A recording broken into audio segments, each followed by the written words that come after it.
Bismillahirrahmanirrahim. Assalamualaikum warahmatullahi wabarakatuh. Alhamdulillahirabbil alamin wassalatu wassalamu ala asyrafil anbiya'i wal mursalin sayyidina wa habibina wa syafi'i qulubina wa maulana bil qasim Muhammad. Allahumma shalli ala Muhammad wa ali Muhammad wa ala ahli baiti thayyibin at-tahirin wa ashabihil muntajabin. Alhamdulillah, malam hari ini dengan taufik dan inayah dari Allah Subhanahu wa taala kita berjumpa lagi.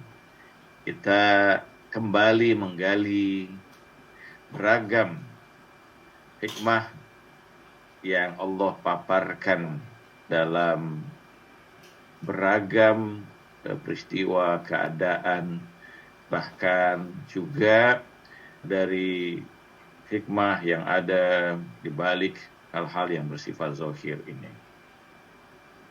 Malam ini dalam hitungan beberapa hari lagi kita sudah masuk bulan suci Ramadan. Dalam hitungan 2-3 hari lagi kita akan masuk bulan yang utama. Bulan yang sangat agung. Bulan Allah Subhanahu wa taala. Di bulan itu kita menjadi hamba-hamba Allah yang utama, yang mulia. Wa du'itum min diyafatillah, Rasulullah. Kamu dipanggil untuk hadir dalam jamuan Allah.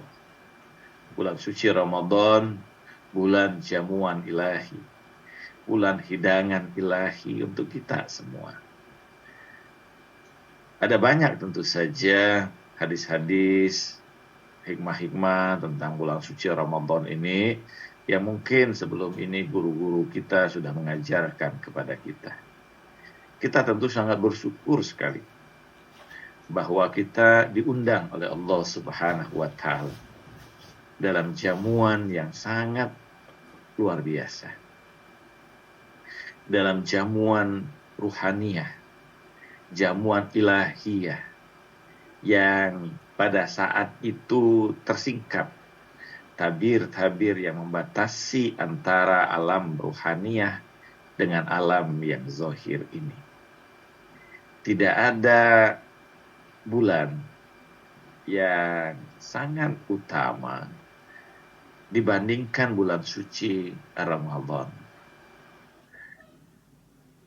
Rasulullah mengatakan bahwa bulan ini bulan rahmah. Syahrullah fi rahmah wal maghfirah wal barakah. Bulan Allah yang padanya itu ada kasih sayang Allah, ada ampunan Allah, ada keberkahan Allah.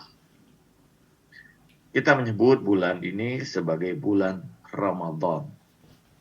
Sebagaimana Allah Subhanahu wa taala di dalam Al-Qur'an juga menyebutkan Syahr Ramadan allazi unzila fihil Qur'an. Bulan Ramadan yang padanya kami turunkan Al-Qur'an. Allah secara khusus menyebut nama bulan ini. Bulan Ramadan adalah bulan yang diambil sebenarnya dari kata Ramadan atau Ramadan. Kenapa? Karena kata Ramadan di dalam bahasa Arab wahiyal hijarah mahmatul li'annahum kanu yasumuna fil harus syadid. Bahwa kata Ramadan atau kata yang berasal dari kata Ramadan itu tidak lain adalah nama batu yang terbakar karena panas yang luar biasa. Karena itu bulan Ramadan itu bulan yang berada pada puncaknya panas. Jadi karena itulah bahwa kenapa bulan itu disebut sebagai Syahrul Ramadan. Bulan yang membakar. Bulan yang begitu panasnya pada puncak panas.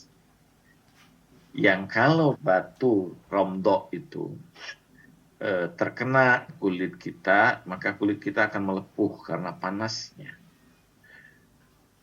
Orang-orang Arab itu membakar roti dengan batu-batu yang dibakar tersebut. Batu-batu itu dibakar sampai panas, dan di atasnya ada ditaruh gandum menjadi roti. Dan batu-batu yang panas terbakar inilah yang dalam istilah Arab disebut sebagai ramdha. Dan karena bulan itu merupakan puncaknya musim panas, maka disebutlah bulan itu sebagai bulan Ramdha atau Ramadan. Mengapa? Pertama tentu saja karena bulan itu bulan yang sangat panas. Panas yang terjadi di negeri-negeri Arab itu bisa sampai 50 derajat Celcius. Panas sekali. Mereka yang pernah ke Tanah Suci tentu merasakan ketika pada puncak musim panas, panasnya begitu luar biasa. Panas yang kering, membakar, dan tidak jarang mungkin mampu membunuh orang. Ketika mengalami dehidrasi karena panas yang luar biasa tanpa terasa, ya, orang akan jatuh pingsan, kemudian kehilangan kesadaran karenanya. Karena panas yang begitu luar biasa.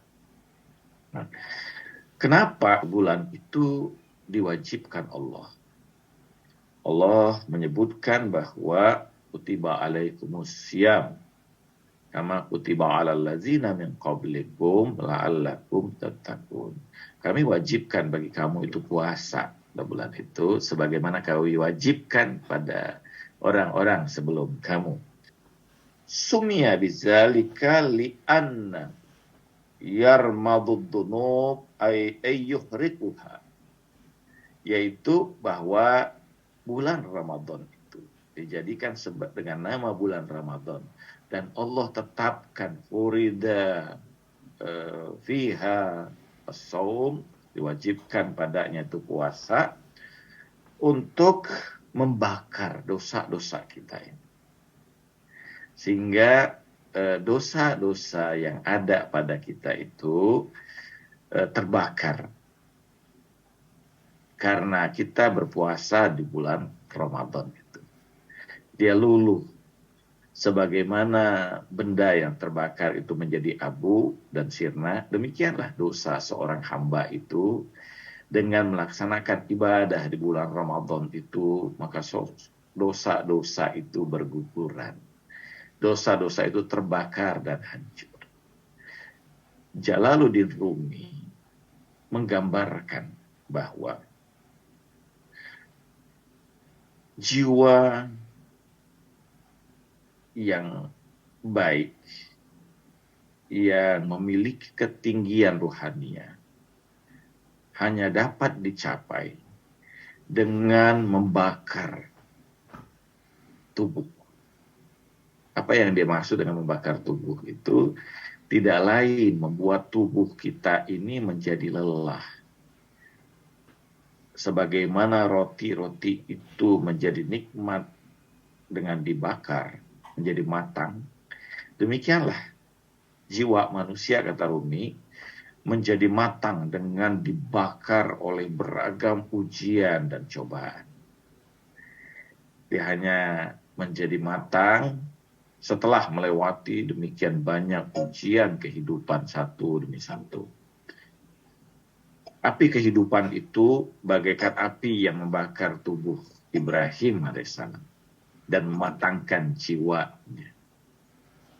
Dan api itu ketika jiwa itu sudah matang, maka api itu menjadi dingin. Dia tidak hanya seperti sebelumnya yang membakar, beragam kesulitan dan derita ketika di hadapan seseorang kekasih Allah yang sudah sampai pada hakikat ketinggian pada derajat batinnya, maka beragam hal itu menjadi dingin dan menyegarkan dirinya. Sebagaimana Allah memerintahkan kepada api itu kuni bardan wassalam. Jadilah padaku itu menjadi dingin dan penyelamat. Jadi ujian yang demikian dahsyat datang silih berganti dalam kehidupan itu. Pada satu masa ketika kematangan jiwa itu sudah sedemikian luar biasa, maka beragam ujian itu menjadi kenikmatan, menjadi hal yang menyegarkan, menjadi hal yang justru menambah kematangan jiwa kita. Karena itulah bahwa kata Rumi, seorang yang memiliki ketinggian ruhaniah itu hanya mendapatkan kematangan itu setelah dibakar oleh beragam ujian kehidupannya. Ibadah yang paling sulit kita laksanakan itu adalah ibadah puasa, saum. Mengapa? Karena ibadah saum ini adalah ibadah yang paling rahasia. Kita tidak akan pernah tahu apakah seseorang itu berpuasa atau tidak. Mungkin dia bisa mengklaim bahwa dirinya sedang berpuasa di hadapan orang lain. Tapi apa betul dia sedang berpuasa? Hanya dirinya dan Allah Subhanahu wa Ta'ala yang tahu. Dan segala hal yang bersifat rahasia pasti memiliki nilai yang sangat penting. Anda kalau melaksanakan sholat, ada tindakan yang Anda lakukan. Allah memerintahkan bahwa kita bila sholat, dirikanlah sholat. Kemudian zakat, waktu zakat, tunaikan zakat itu. Keluarkan dari hartamu untuk menunaikan zakat itu. Ada tindakan fisik yang terjadi di situ. Dan kita menyaksikan itu. Allah memerintahkan kita untuk menunaikan ibadah haji. Walillahi ala nasi hajjul baita man istata'a ilaihi sabila. Pada Allah itu Allah mewajibkan haji bagi orang yang memiliki kemampuan. Ada tindakan yang dilakukan ketika seseorang menunaikan ibadah haji. Dari konteks ini kita melihat bahwa ibadah puasa adalah ibadah yang bertolak belakang dari semua itu. Kalau seluruh tindakan-tindakan ibadah-ibadah yang dilakukan itu ada perintah untuk mengerjakannya, ada perintah untuk melakukan tindakannya, pada ibadah puasa justru kita dilarang kemudian melakukan tindakan. Kita dilarang makan, kita dilarang minum, kita dilarang melakukan hubungan suami istri, dan beragam larangan lainnya. Menunjukkan bahwa ini ibadah yang sangat spesifik, yang berbeda dari pola dan ibadah yang lainnya. Jadi karena dia sangat rahasia, maka ibadah ini menjadi ibadah yang sangat luar biasa. Ada banyak riwayat ya, sebutkan bahwa ibadah ini ibadah yang sangat mulia, sangat agung. Dalam hadis Rasulullah SAW mengatakan, innama furidullahu siyam liyastawi bihil ghaniyun wal fakir. وَذَلِكَ أَنَّ الْغَنِيَّ لَمْ يَكُنْ لَا يَجِدْ مَسَّ الْجُوعِ فَيَرْحَمُ الْفَقِيرَ لِأَنَّ الْغَنِيَّ كُلَّمَا أَرَادَ شَيْئًا قَدَرَ عَلَيْهِ فَأَرَادَ اللَّهُ عَزَّ وَجَلَّ أَن يُسَوِّيَ بَيْنَ خَلْقِهِ وَيَزِيغُ الْغَنِيَّ نَيْلَ الْجُوعِ وَالْأَلَمِ لِيُرِقَّ عَلَى ضَعِيفٍ وَيَرْحَمُ الْجَائِعِ. Bahwa Rasulullah menyebutkan Allah mewajibkan puasa itu agar setara antara orang-orang kaya dan orang-orang fakir. Karena orang-orang kaya itu mereka tidak diliputi oleh rasa lapar atau kelaparan. Sehingga mereka dengan rasa lapar itu mereka mengasihi orang-orang fakir. Orang-orang kaya itu kata Rasulullah, li'anal ghaniyya, sesungguhnya orang kaya itu mereka menginginkan sesuatu, mereka memiliki kemampuan untuk mewujudkannya. Maka Allah Subhanahu wa Ta'ala hendak menjadikan setara di antara hambanya ini. Dan diwajibkan ke hamba itu untuk melakukan puasa sehingga merasakan orang-orang kaya itu derita lapar, derita kesulitan orang-orang yang lemah, dan muncullah rasa kasih sayang kepada orang-orang yang lapar. Jadi pada konteks ini Rasulullah menyebutkan bahwa di antara rahasia ibadah puasa pada bulan suci Ramadan itu adalah menghaluskan jiwa kita ini, sehingga kita merasakan derita orang-orang yang fakir dan kelaparan. Ada hal yang menarik di sini, bahwa seluruh wali Allah dan tidak satu pun wali-wali Allah itu atau kekasih-kekasih Allah itu, kecuali di antara ibadah yang mereka cintai itu adalah ibadah puasa. Kenapa? Karena itu menghaluskan jiwanya, mendekatkan mereka kepada orang-orang yang fakir. Ada sahabat yang bertanya kepada Rasulullah SAW, ya Rasulullah, walima sumia Ibrahimah khalilah. Kenapa dinamakan Ibrahim itu sebagai khalil, sebagai khalilullah? Rasulullah menyebutkan bahwa di salah satu khasalin, karena ada 3 hal. Yang pertama, bahwa dia tidak pernah makan kecuali bersama dengan orang-orang yang fakir. Tidak pernah menghabiskan malam kecuali padanya ada ibadah kepada Allah. Dan tidak pernah melewati siang kecuali dalam keadaan lapar karena puasa. Jadi 3 hal ini yang mengangkat kedudukan Nabi Allah Ibrahim sampai menjadi Khalilullah, sahabat Allah yang dekat. Seluruh kekasih Allah tidak pernah melepaskan 3 hal itu. Mereka menghabiskan malam dalam ibadah, berpuasa di siang hari, dan mengasihi orang-orang fakir. Ini 3 amal ibadah dari para kekasih-kekasih Allah. Jadi kalau kita ingin melihat kekasih Allah yang sesungguhnya itu, lihatlah 3 alamat ini, 3 tanda. Mereka tidak menghabiskan malam kecuali ada ibadah yang dilakukan padanya. Tidak menghabiskan siang kecuali mereka melakukan ibadah puasa, sehingga banyak puasanya. Dan tidak makan kecuali bersama orang-orang yang fakir. Kehalusan jiwa mereka itu selalu menyebabkan atau membuat diri mereka itu bersama dengan orang-orang yang fakir, orang-orang yang menderita. Nah, dengan ibadah puasa ini, ibadah paling rahasia ini, jiwa kita dihaluskan sehingga memunculkan empati, kemurnian yang muncul dari dalam jiwa kita. Orang yang melakukan puasa itu, dia mengikat jiwanya, sehingga jiwanya ini terlepas dari cengkeraman-cengkeraman syaitan, dari hawa nafsu yang selama ini bekerja dengan syaitan untuk menghancurkan dirinya. Sebagaimana dalam hadis Rasulullah SAW mengatakan bahwa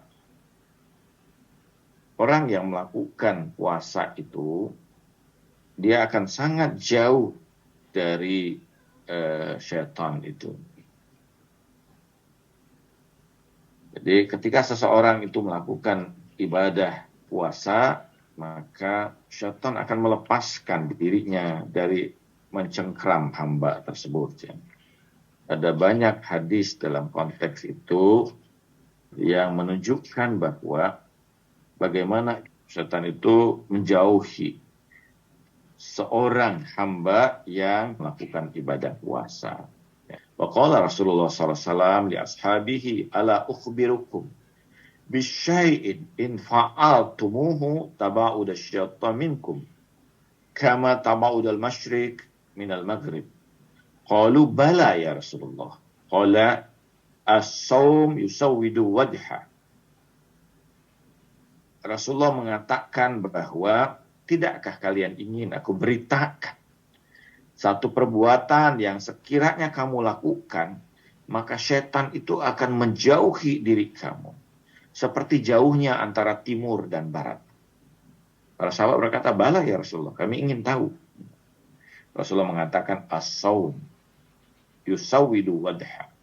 Saum itu akan membuat kemudian wajah setan itu terbakar. Menjadi gelap, menjadi hitam karenanya. Jadi karena itulah bahwa ibadah puasa ini adalah ibadah yang sangat luar biasa ya. Ya, menjauhkan kegodaan setan dari diri kita. Padanya juga ada kemuliaan dalam membuat jiwa kita itu menjadi luar biasa. Nah, ada saum yang bersifat khusus. Kita sudah biasa bicarakan pada saum atau pada puasa pada tingkat syariat. Tapi pada tingkat saum yang secara khusus yang disebut dengan saum al-khususul khusus ya. Khususul khusus, yaitu puasanya yang paling khusus. Apa yang dimaksud itu? Fasaumul qalb amil himamid daniyah wal afkaru dunyawiyah wa kafahu amma siwallah bil kulliyah wa yahsilul fitra fil hadal yawm bil fiqri fi ma siwallah wal yawmil akhar wa bil fiqri fid dunya illa dunya taradal lidain fa inna zalika zadal akhirah wa laysa minad dunya hatta qala arbaba qulub man taharrakat hammatuhu bit tasarruf fi naharihi litadbiri ma yuftaru alaihi katabat alaihi khati'ah fa inna zalika min qillatil wusuk bi fadlillah wa qillatil yakin bi rizqihi al maw'ud. Di sini digambarkan saum puasa yang khusus itu adalah puasa hati ya. Jadi kalau pada puasa syariat kita melaksanakan ketentuan-ketentuan syariat, kemudian kita menjaga juga seluruh bagian tubuh kita, indrawi kita juga melakukan puasa juga. Tapi puasanya orang-orang yang arif, para pejalan ruhani, mereka tidak membatasi atau tidak hanya pada tingkatan itu. Mereka naik pada tingkatan puasa yang lebih dalam, yaitu puasa hati mereka. Dari apa? Hati kita ini disebut dengan qalb, karena yuqallib, muqallab. Dia selalu berbolak-balik. Dia satu saat hati itu berbalik pada cahaya ilahiyah, tapi kadangkala hati itu membalik pada kegelapan alam duniawiyah, alam material. Hati manusia itu disebutkan qalb itu karena dia selalu berbolak-balik. Imam Al-Ghazali menggambarkan bahwa qalbul ibnu Adam itu bagaikan daun yang sudah kering di tengah Sahara padang pasir, yang ketika datang angin bertiup ke selatan, dia akan terbang ke selatan. Ketika angin bertiup ke utara, dia akan terbang ke utara, ke barat dan timur, mengikuti arah angin yang meniup dirinya. Demikianlah hati manusia itu selalu berada dalam keadaan yang seperti itu, bergantung pada dorongan apa yang mendorong hatinya. Nah, bagaimana kita mempuasakan hati ini? Yaitu melepaskan dari hati kita ini beragam ikatan-ikatan yang rendah. Ikatan-ikatan selain daripada Allah Subhanahu wa Ta'ala. Kenapa? Karena hati kita ini diciptakan Allah menjadi alat komunikasi antara diri kita dengan Allah Subhanahu wa Ta'ala. Sebagaimana misalnya begini, kita saat ini membuat kajian melalui Zoom misalnya, dan tiba-tiba ada suara lain yang mengganggu proses kita belajar dan mengajar ini. Tentu itu sangat mengganggu. itu membuat kita menjadi tidak nyaman. Demikian juga ketika ada suara-suara selain daripada Allah yang muncul di hati seorang hamba itu, maka itu tentu tidak akan membuat nyaman pemilik. Pemilik hati itu tidak lain adalah Allah Subhanahu wa taala. Sebagaimana Allah berfirman, la yasa'ani samai walal ard, walakin yasa'ani qalbul mu'min. Tidaklah meliputi diriku langitku maupun bumiku, tapi yang meliputi diriku adalah hati orang-orang yang beriman. Kalau ada sesuatu selain daripada Allah Subhanahu wa taala, maka Allah akan melepaskan cahayanya dari hati tersebut. Ada seseorang yang datang kepada Nabi Daud alaihissalam. Ya Daud, aku sudah beribadah dan berdoa kepada Tuhan. Tapi kenapa Tuhan tidak menjawab doa-doa? Nabi Daud bermunajat pada Allah, ya Allah, ini ada hamba-Mu yang datang kepada aku untuk mempertanyakan kenapa Engkau tidak menjawab doa-doa. Kemudian Allah berfirman kepada Daud, ya Daud, bi'izzati wa jalali wa irtifai makani. Demi keagunganku, kemuliaanku, dan ketinggian derajat. Bahwa dalam diri setiap anak manusia ada tamanku. Dan ketika di taman itu ada selain aku, maka aku tidak akan pernah memasukinya. Nabi Daud kemudian bertanya, ya Allah, bukankah Engkau Rabbul Alamin, Tuhan alam semesta? Seluruh ini adalah milikmu. Apa yang kau maksudkan dengan tamanmu? Allah berfirman kepada Daud, ya Daud, ketahuilah bahwa tamanku adalah hati hamba.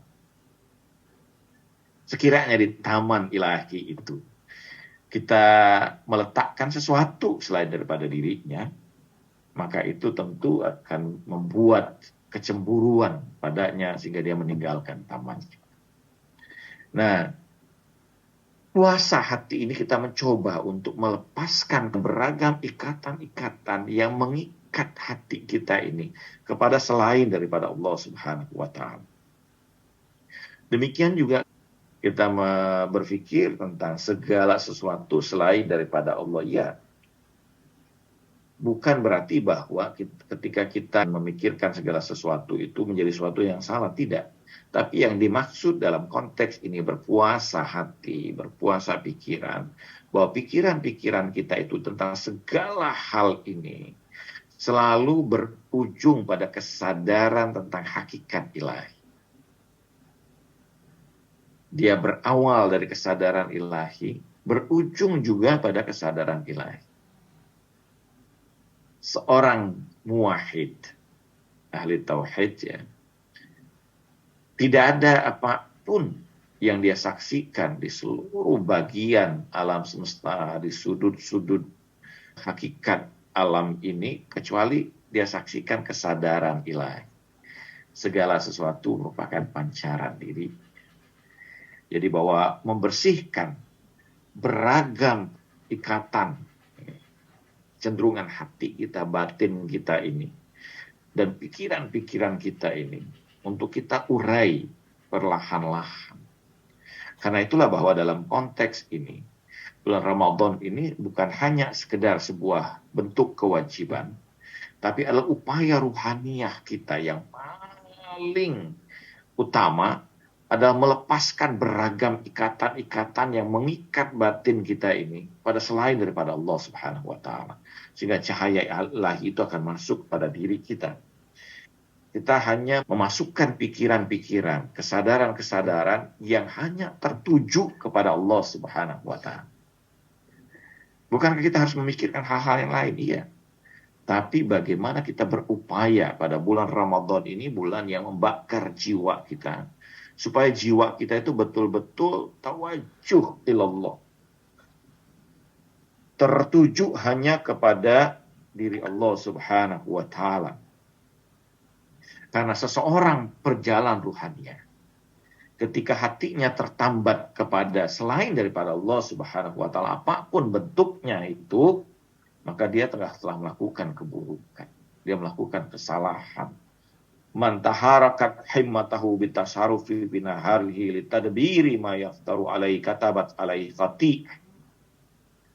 Fa inna zalika min qillatil wusuk bi fadlillah. Kalau seseorang itu hatinya ini, pikirannya ini terombang-ambing kepada kehidupan dunianya, kekhawatiran apa yang terjadi padanya besok hari, bagaimana keadaan kehidupannya, itu sebuah kesalahan yang paling besar pada seorang salik, karena mereka sudah tidak lagi memiliki keyakinan pada keutamaan, pada kemuliaan Allah Subhanahu wa Ta'ala.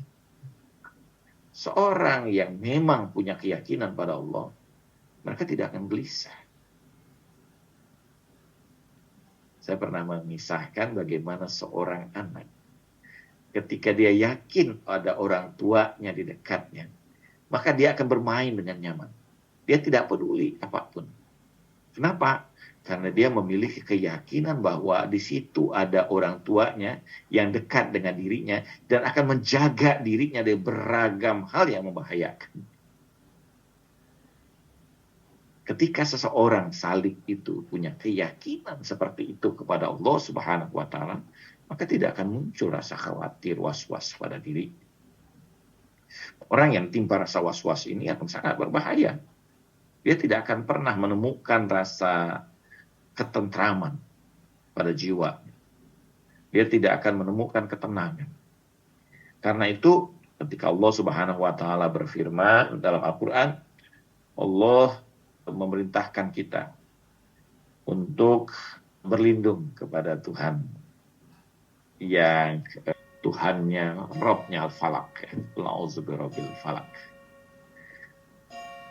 Tapi ketika sampai pada surah An-Nas, Allah Subhanahu wa Ta'ala memerintahkan kita untuk berlindung kepada 3 tingkatan, 3 bagian dari sisi ketuhanan.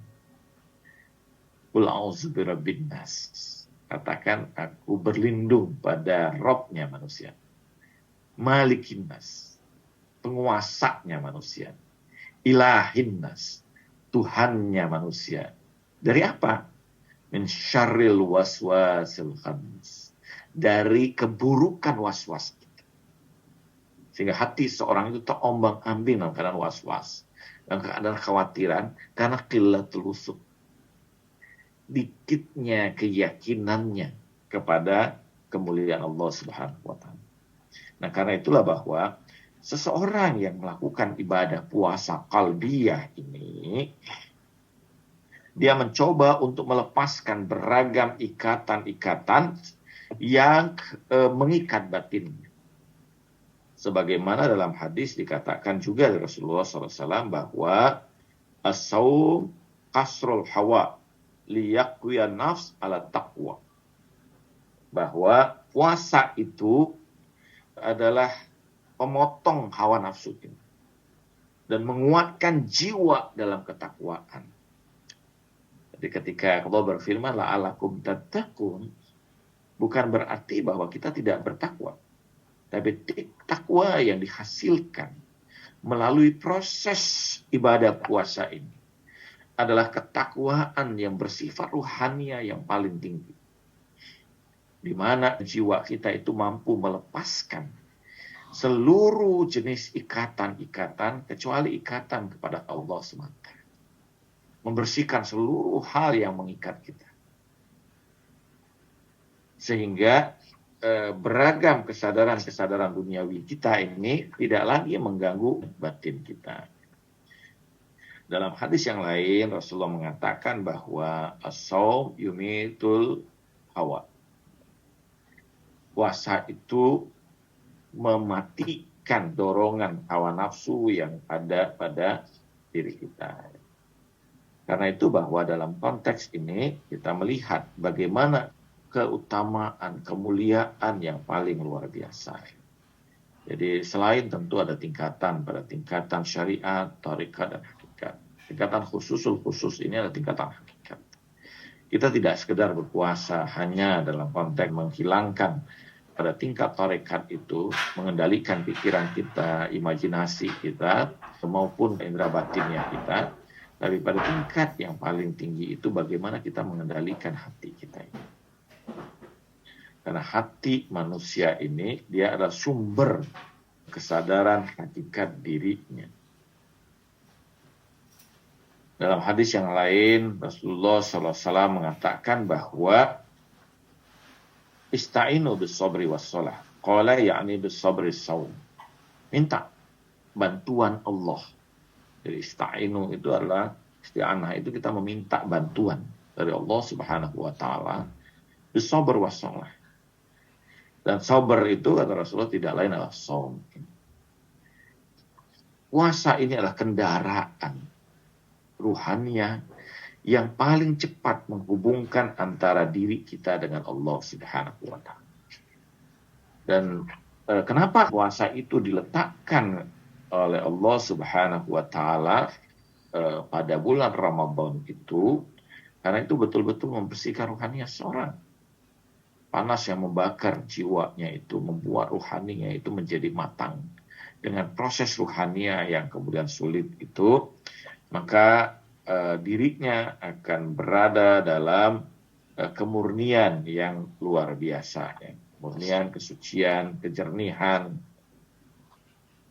Dalam hadis yang lain, Rasulullah SAW menyebutkan bahwa ibadah yang membuat sesungguhnya kata Allah dalam hadis qudsi, wa faradna ilaikumus syiyam, kami tetapkan bagi kamu itu puasa likai yastawi baini wa bainakum, sehingga sama antara diri kalian dengan diriku.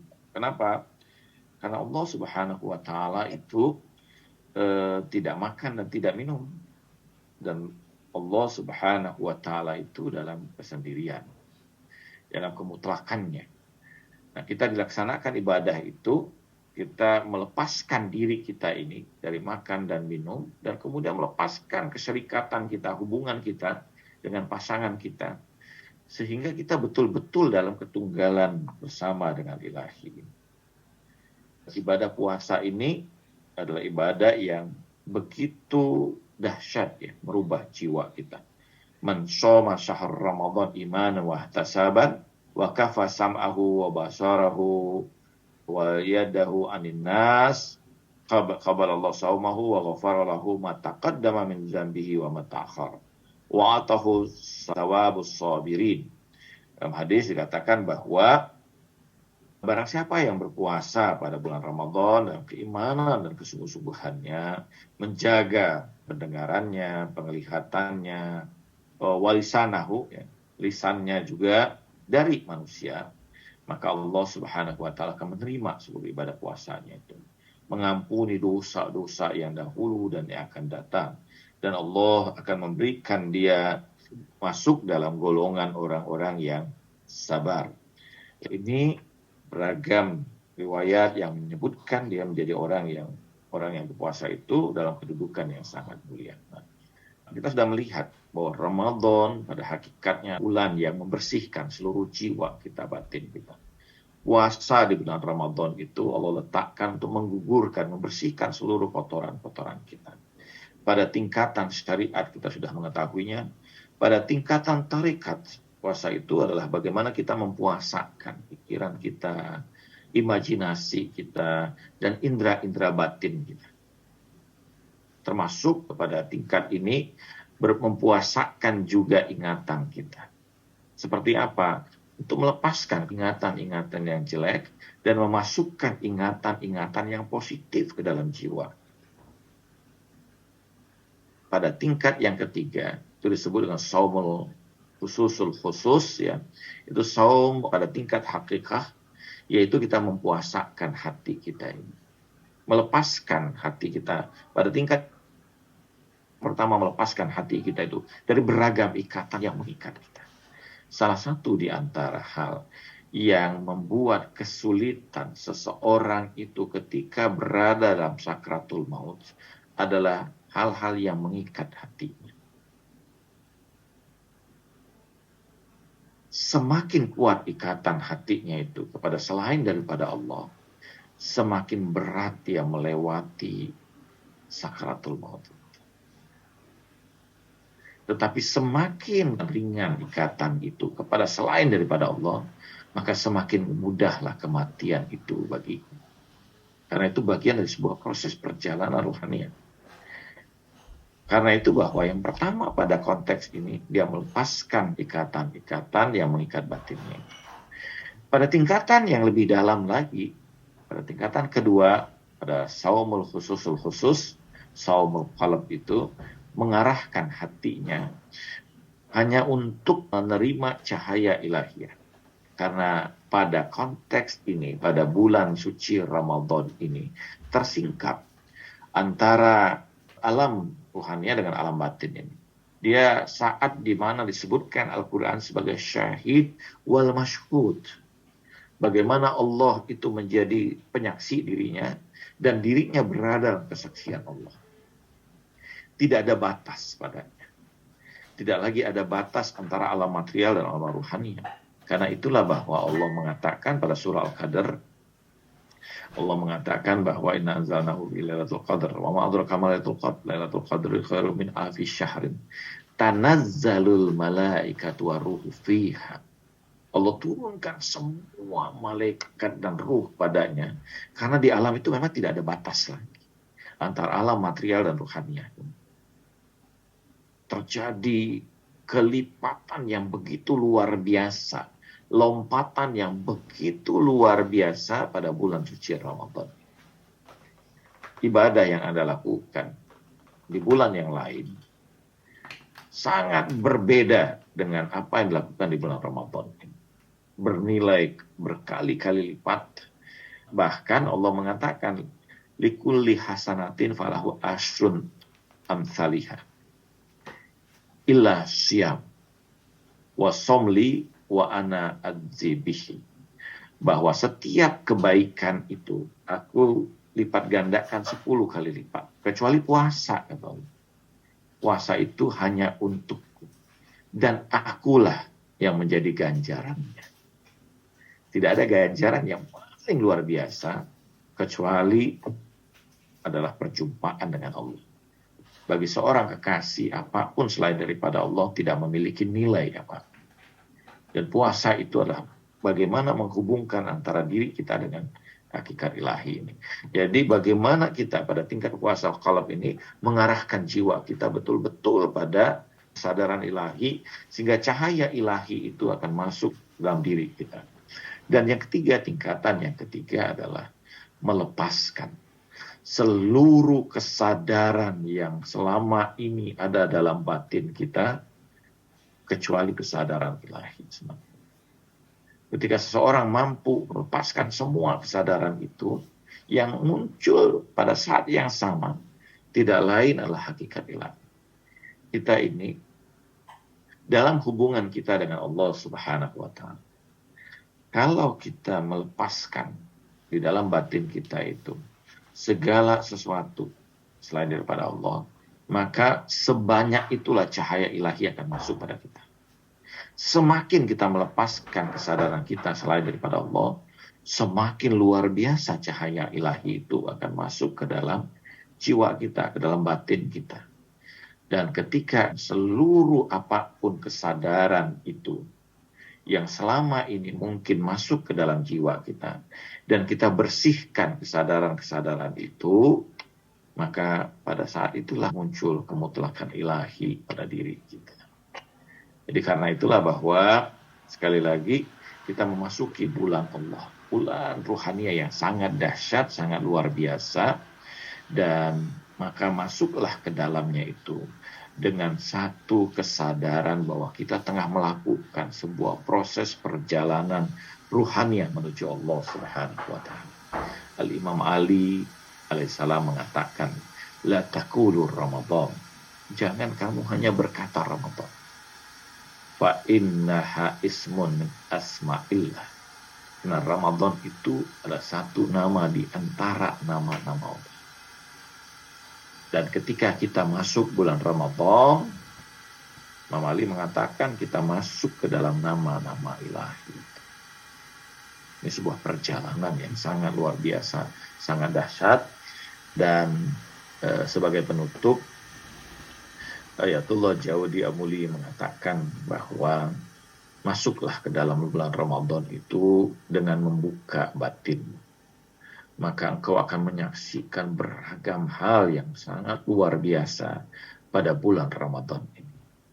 Seorang ulama lagi, Ayatullah Bahjat, itu menetapkan dia seorang wali Allah, kekasih Allah, dan menetapkan awal bulan Ramadan itu dengan wewangian yang meliputi bumi.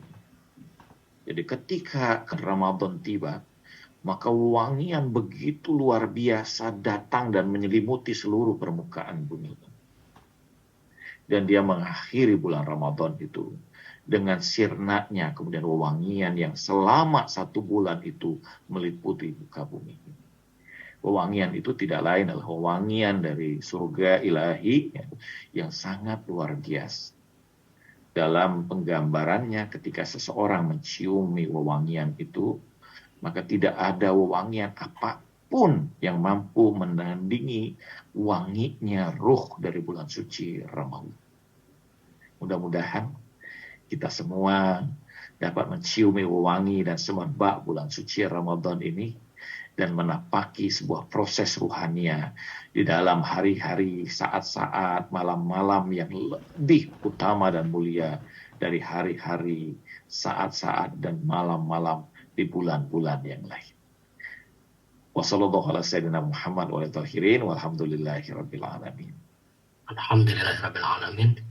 Terima kasih guru kita Kiai Haji Dr. Khalid Al-Walid yang sudah menyampaikan terkait dengan madrasah ruhaniyah di Ramadan itu sebagai madrasah ruhaniyah yang di dalamnya cuma kita ketahui tadi ada 3 level, ada 3 tingkatan, yang syariat, tarikat, dan hakikat. Yang syariat adalah yang terkait dengan aspek-aspek fisik kita ya, puasa menahan lapar dan dahaga, kemudian juga yang dilarang-larang dan sebagainya, termasuk juga yang dari tarikat adalah terkait dengan ingatan kita ya, mengendalikan ingatan kita, keinginan kita, laku lampah kita. Kemudian yang paling berat itu ya adalah yang puasa dalam konteks hakikat. Konteks hakikat itu adalah konteks yang dalam konteks hati, mengendalikan hati, dan ini yang mungkin agak sulit sekali untuk, tapi insya Allah kalau kita latih dan sebagainya pasti bisa pada tahapan itu. Baik, kita masuk kepada pertanyaan yang awal. Ini dari Selenter, mengapa saum wajib dipilih bulan Ramadan tidak bulan lainnya? Katanya ayat puasa Ramadan turun di Madinah. Apakah Nabi selama di Makkah tidak melakukan ibadah puasa? Tadi sudah saya sebutkan, bulan Ramadan itu bulan yang paling istimewa. Ya, salah satu nama bulan Ramadan. Ramadan itu memiliki makna dia membakar ya, batu yang terbakar panas. Dia membakari kekotoran-kotoran, dosa-dosa yang ada pada jiwa kita. Dan Allah meletakkan puasa itu pada bulan Ramadan karena bulan Ramadan itu adalah bulan puncaknya panas. Yang ibadah itu betul-betul kemudian ibadah yang sulit dilakukan pada puncaknya panas, membuat jiwa seseorang itu betul-betul seakan dibakar luar biasa. Bukankah dalam hadis disebutkan bahwa khairul a'mal azmaquha? Baik-baik amal itu adalah yang paling sulit dilakukan. Dan Allah meletakkan satu ibadah yang sangat sulit, puasa ini, di bulan yang panasnya luar biasa. Sehingga betul-betul mengolah jiwa seseorang. Ya. Kita beruntung. Di satu sisi bahwa kita berada di negeri ini yang tidak panjang waktunya. Kita berpuasa, melaksanakan dari Tulu'ul Fajr sampai maghrib tiba. Juga dengan cuaca yang sangat bersahabat. Yang umumnya kita ya mungkin sekitar 30 derajat Celcius ya di Jakarta. Dan kalanya mungkin lebih rendah dari itu ya. dan cuaca yang sangat bersahabat sehingga kita tidak merasakan beban dari ibadah puasa ini. Hanya sedikit kita merasakan. Tapi bagaimana ketika orang melaksanakan ibadah itu? Betul-betul sebagai makna nama Ramadan itu. Puncaknya panas, yang panasnya bisa sampai menembus 50 derajat Celcius, kering, dan waktunya pada musim panas itu sangat panjang. Kita bisa bayangkan biasanya subuh pada musim panas pada pukul 4 dan maghribnya pada pukul 10 malam. Pada pukul 10 malam pun masih dalam keadaan terang dan panas. Kita bisa bayangkan betapa dahsyatnya ibadah itu dilaksanakan pada keadaan yang seperti itu. Dan Allah memang memilih saat seperti itu di antara hikmah pada bulan Ramadan. Kita tentu tidak pernah tahu ilat yang sesungguhnya dari Allah Subhanahu wa taala meletakkan ibadah puasa itu pada bulan Ramadan. Tapi salah satu hikmahnya adalah bahwa Allah meletakkan itu pada ibadah yang sulit pada waktu yang paling sulit dari kehidupan manusia itu. Sehingga betul-betul jiwa manusia itu selama 1 bulan penuh akan mengalami sebuah proses yang luar biasa. Kita tahu misalnya para tentara itu mereka menjadi kuat ya. Setelah mereka itu digembleng dengan pendidikan yang sangat berat. Bagaimana mereka harus merayap di tanah, bagaimana mereka harus bergelantungan di tali temali. Mereka melompat, kadang harus mencebur ke sungai dengan pakaian lengkap, dengan ransel yang berat dan persenjataannya. Mereka harus lari dalam keadaan yang seperti itu. Ini membuat diri mereka menjadi kuat. Demikian juga Allah Subhanahu wa taala meletakkan ibadah yang sulit pada saat yang sulit sehingga membuat ruhaniah manusia itu menjadi luar biasa. Kita ini kalau tidak melawan dorongan diri kita mendorong kita untuk hubur roha, mencintai hal yang menyenangkan, menentangkan, melalaikan, tertidur dalam keadaan yang nyaman, lupa segala sesuatu. Itu dorongan yang selalu muncul pada tubuh kita, pada diri kita. Tapi kadang diri kita ini harus kita paksa dengan hal-hal yang berat, dengan sesuatu yang sulit, supaya jiwa kita ini berkembang menjadi luar biasa. Tidak ada orang yang sampai pada derajat yang mulia, tapi kecuali mereka melewati beragam proses yang sulit. Jiwa para nabi itu bagaikan landak. Semakin dipukul, semakin membesar dia. Rumi menyatakan itu. Jadi semakin jiwa seorang mukmin itu ditimpa dengan beragam derita, maka semakin luar biasalah diri. Yang terkait dengan tadi sebelum ada puasa Ramadan, Rasulullah. Sebagaimana Allah Subhanahu wa taala menyebutkan, kutiba alaikumus syiyam kama kutiba alal ladzina min qablikum. Sebelum ada kewajiban yang Allah tetapkan ini, Allah sampaikan di dalam Al-Quran ini, kewajiban itu sudah ada. Para nabi-nabi sebelumnya juga melakukan. Demikian juga pada Rasulullah Shallallahu Alaihi Wasallam. Para nabi itu sejak awal kenabiannya, mereka sudah melaksanakan kewajiban-kewajiban yang harus mereka lakukan. Jadi jangan dikira bahwa betul misalnya beberapa ayat tentang kewajiban itu syariat turunnya di Madinah. Lantas kemudian ketika di Mekah Nabi tidak melakukannya. Tidak. Nabi sudah melaksanakan itu karena setiap Nabi itu mulai dari kenabian mereka padanya sudah ada bimbingan untuk melaksanakan kewajiban-kewajiban yang hendak Allah turunkan kepada umatnya. Jadi tidak berarti bahwa Rasulullah itu tidak menikah misalnya. Kemudian mengikuti ketentuan yang sudah ada. Apakah Rasulullah SAW tidak melaksanakan sholat? Sudah ada sholat. washolli li rabbika wanhar, ya. Kita memotong hewan kurban sebelum ketentuan syariat yang kemudian diturunkan di Madinah itu muncul, ya. Pada diri Nabi itu ibadah-ibadah yang sifatnya apa? Khusus, ya. Ada kewajiban-kewajiban khusus para Nabi. Dan kewajiban-kewajiban yang khusus pada Nabi ini belum tentu Allah wajibkan pada umatnya, ya. Sebagaimana misalnya tidak seorang Nabi pun kecuali mereka melaksanakan ibadah di malam hari. Itu satu taklif pada Nabi, para Nabi. Sehingga Rasulullah mengatakan hampir-hampir aku wajibkan sholat tahajud bagi umatku. Dan mereka sudah melakukannya. Jauh sebelum keanjuran untuk melaksanakan sholat malam itu sendiri diturunkan. Demikian juga sholat, ya. Ketika Imam Ali bin Abi Thalib yang masih dalam keadaan kecil pada saat itu menyaksikan di rumah Rasulullah SAW bagaimana Rasulullah dan Sayyidah Khadijah melaksanakan ibadah. Sehingga Imam Ali bertanya yang masih kecil pada saat itu kepada Rasulullah SAW dan berkata, wahai Muhammad, apa yang kau lakukan? Rasulullah mengatakan bahwa ini adalah apa yang Allah turunkan kepada kami untuk beribadah kepada-Nya. Jadi itu sholat sudah dilakukan, Rasulullah sudah melakukan sholat, demikian juga puasa, ya. Sebagaimana puasa ini sudah memang Allah Subhanahu Wa Taala wajibkan pada umat-umat sebelumnya. Baik, Ustaz, ini dari Salam Parmonde, barangkali nanti bisa dikomentari oleh Ustaz.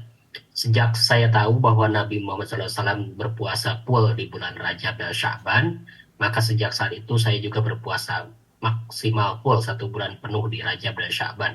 Saya anggap Rajab, Sya'ban, Ramadan sebagai satu paket, meski hukumnya tidak sama. Tapi bagi saya pribadi, kenikmatan berpuasa di Rajab dan Sya'ban full 1 bulan, kenikmatan tersebut luar biasa. Sebelum puasa wajib di Ramadan. Puasanya Rasulullah, ya. Itu luar biasa, memang para ulama-ulama yang soleh dulu, yang guru-guru saya juga, memang mereka sudah memulai puasa itu di awal bulan Rajab, ya. Jadi ketika awal bulan Rajab mereka sudah melaksanakan puasa, lanjutkan kemudian Sya'ban, dan puncaknya pada bulan Ramadan. Jadi selama 3 bulan itu mereka sudah melaksanakan ibadah puasa ini, ya. Jadi ini satu rangkaian dari sebuah proses di mana seorang itu melaksanakan ibadah puasa itu diawali dari bulan Rajab, Sya'ban, dan Ramadan selama 3 bulan. Bahkan ada yang menambahkan beberapa hari di bulan Syawal. Tetapi bahwa itu adalah bagian dari sebuah proses ruhania yang dianjurkan kemudian dilakukan oleh untuk orang-orang yang tentu berusaha untuk memperbaiki ruhaniahnya, meniti jalan ruhania. Para ulama-ulama yang soleh melaksanakan itu. Ini dari Selenter lagi. Pada puasa secara hakikat, adakah ciri atau tanda jika orang melakukannya dari sikap dan laku lampahnya? Tampak tidak, mungkin ya, dari aspek perilakunya untuk orang yang melakukan puasa hakikat itu. Ya, dan Al-Quran mengatakan simahum fi wujuhihim min atsaris sujud, ya. Pada wajah mereka itu tampak tanda-tanda sebagai ahlus sujud, ya. Sebagai orang-orang yang tunduk kepada Allah Subhanahu wa taala. Ada jelas bahwa hal-hal yang bersifat ruhania itu akan mempengaruhi keadaan diri seseorang. Dalam wajahnya, cahaya wajah yang muncul padanya, cahaya pandangan matanya, ya. Bahkan termasuk apa yang keluar dari lisannya. Man akhlasa lillahi arba'ina sabaha fal yakhruj min qalbihi ila lisani al-hikmah.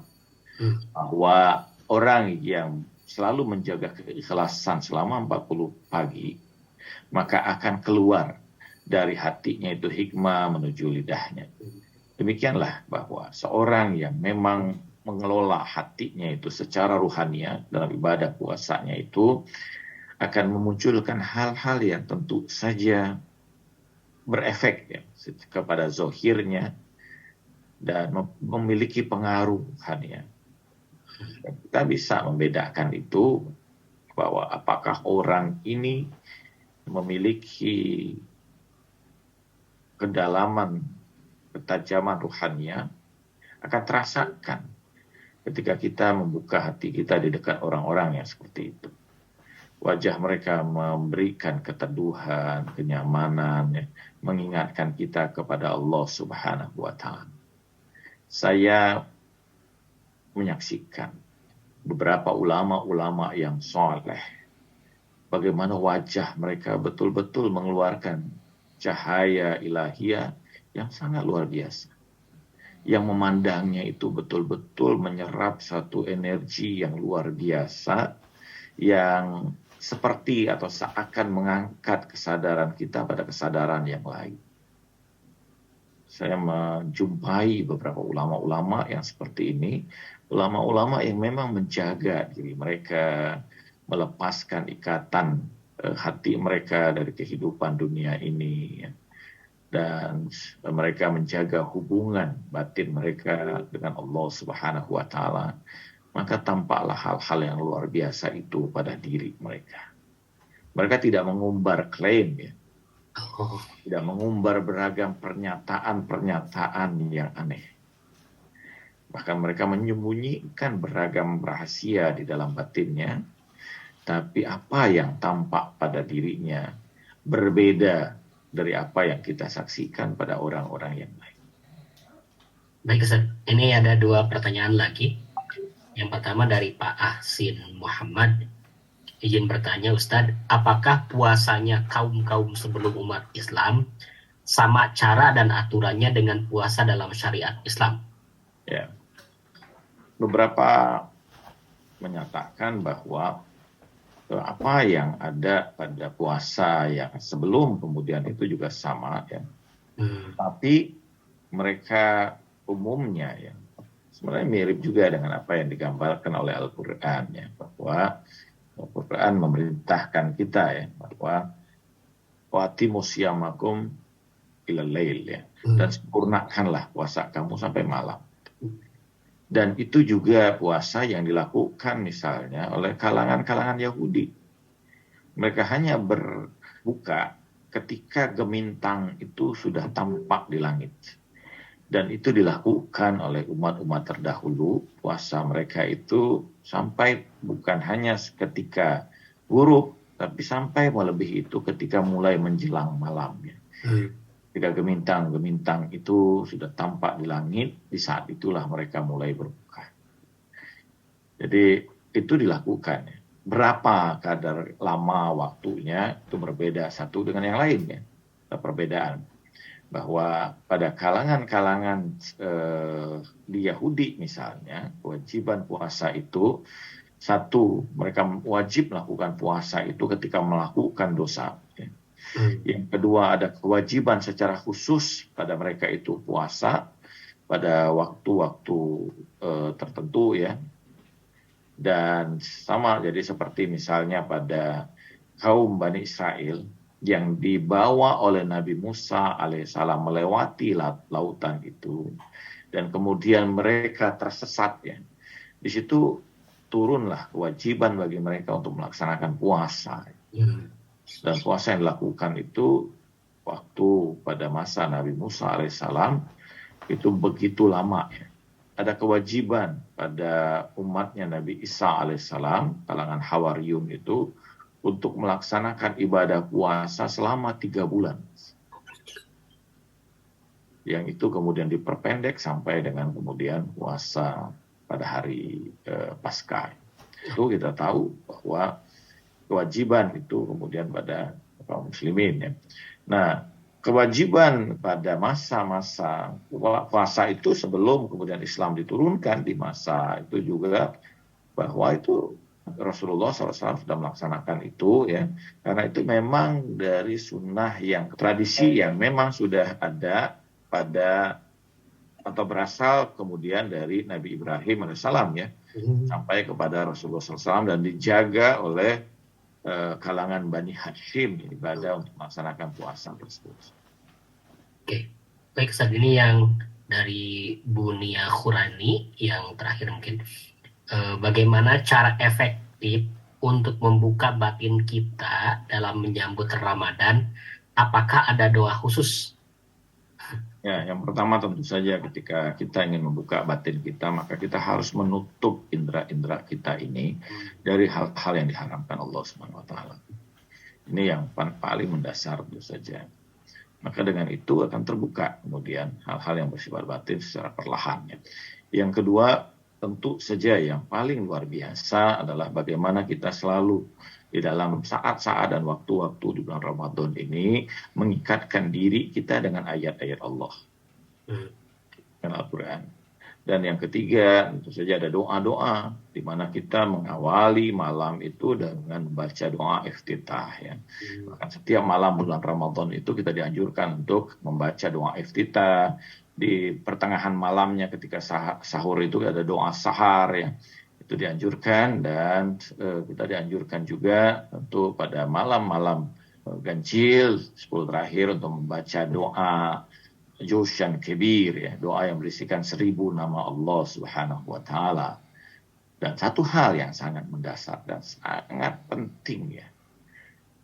Jadi jangan hanya dibayangkan bahwa yang menyingkap ruhaniyah kita itu adalah ibadah-ibadah ritual kita, tetapi salah satu hal yang membuat kemudian jiwa kita, rohani kita itu terbuka adalah menghubungkan diri kita ini dengan para fuqara wal masakin. Dengan memberikan dari bulan Ramadan itu kita berusaha untuk membantu mereka, ya, membagikan kemudian sebagian dari apa yang kita miliki. Ini bulan di mana Allah Subhanahu wa taala membuat jiwa kita ini menjadi halus sehingga kita merasakan derita orang-orang miskin. Abu Al-Adhim itu pernah di satu malam di awal bulan Ramadan, dia menyaksikan kamarnya penuh dengan cahaya berkemilauan, dan dia saksikan ada sosok yang membawa buku berwarna emas. Dia tanya pada sosok itu, siapa engkau? Sosok itu berkata, aku adalah malaikat Allah. Apa yang sedang kau lakukan di sini? Malaikat itu berkata, aku menuliskan nama-nama para kekasih Tuhan dalam kitab emas ini. Abul Azim bertanya, adakah namaku di antara nama kekasih Allah yang kau tuliskan? Malaikat itu berkata, aku tidak menemukan namamu dalam lembaran kitab ini. Abul Azim bertanya kembali, siapakah kemudian nama-nama yang ditulis dalam kitab-kitab emas ini? Siapakah para kekasih Allah itu? Malaikat itu berkata, mereka yang kebahagiaannya dirampas, kehidupannya dipinggirkan, mereka yang tidak pernah dihargai keberadaannya dan tidak pernah ditangisi kehilangannya. Mereka adalah kesengsaraan kehidupan, menggeluti beragam ujian yang datang silih berganti dari Allah Subhanahu wa taala. Mereka lah para kekasih Allah. Abul Azim berkata, jika demikian, maka biarkan aku melayani para kekasih Allah. Di penghujung bulan suci Ramadan, peristiwa yang sama terjadi kembali. Kamarnya dipenuhi cahaya yang berkimilauan dan wewangian yang luar biasa. Dia saksikan malaikat yang sama berdiri di tengah cahaya itu dengan membawa kitab berwarna emas. Dia tanya pada malaikat itu, apa yang sedang kau lakukan? Malaikat itu kembali berkata, aku sedang menuliskan nama para kekasih Tuhan. Abul Azim bertanya lagi, adakah nama di antara nama para kekasih Tuhan? Malaikat itu berkata, aku diperintahkan Allah untuk menuliskan namamu pada urutan yang pertama, karena engkau sudah melayani para kekasihnya. Kita juga bisa mengarungi samudra Ramadan itu. Mungkin ibadah kita tidak banyak, zikir kita sedikit, kesulitan kita dalam membaca Al-Quran sehingga terbata-bata dalam membaca setiap ayatnya. Maka kita mampu mengarungi samudra ilahi itu dengan melayani para kekasih Tuhan sebagaimana yang telah dilakukan Abul Azim tadi. Terima kasih Ustaz, luar biasa, Masya Allah. Mudah-mudahan kita termasuk orang yang tidak hanya ritual tapi juga berjiwa sosial juga Ustaz ya, Insya Allah. Insya Allah, amin. Barangkali closing statement sekaligus doa untuk mengantarkan kita kepada bulan Syahrul Ramadan. Tuhan telah membukakan pintu langit di atas kita, menurunkan sayap-sayap malaikat untuk bertebaran di muka bumi ini pada bulan Ramadan. Semua bergembira, para penduduk langit, karena bulan Ramadan bagi mereka adalah hari raya. Mereka mendapatkan kesempatan untuk menjumpai para kekasih-kekasih Allah, hamba-hamba Allah di muka bumi ini, dan menebarkan rahmatnya untuk seluruh para hamba-hamba Allah Subhanahu wa Ta'ala. Marilah kita mencoba untuk meraih kemuliaan, keberkahan, dan kasih sayang Allah di bulan suci Ramadan ini. Selamat mengarungi samudra ilahi, menikmati jamuan ilahi, dan membersihkan dan mensucikan ruhani. A'udzubillahi minasyaitonirrajim. Bismillahirrahmanirrahim. Allahumma shalli wa sallim wa barik ala sayyidina Muhammad wa ali Muhammad. Allahumma barik lana fi Rajabi wa Sya'ban wa balighna ila Ramadan. Ya Aliyu ya Azim, ya Ghafur ya Rahim, Anta Rabbul Azim, allazi laysa kamitslihi syai' wa huwa as-sami'ul basir. وهذا الشهر وأزمته وكرمته وشرفته وفضلته على شهور وهو الشهر الذي فرضت علينا صيامه وهو الشهر رمضان الذي أنزلت فيه القرآن هدى للناس وبينات من الهدى والفرقان وجعلت فيه ليلة القدر وجعلتها خيرا من ألف شهر فيا ذا المن ولا يمن عليك من علينا بفكاك رقابتي من النار في من تمن علي وادخلنا الجنة برحمتك يا أرحم الراحمين وصلى الله على سيدنا محمد والطاهرين والحمد لله رب العالمين والسلام عليكم ورحمة الله وبركاته.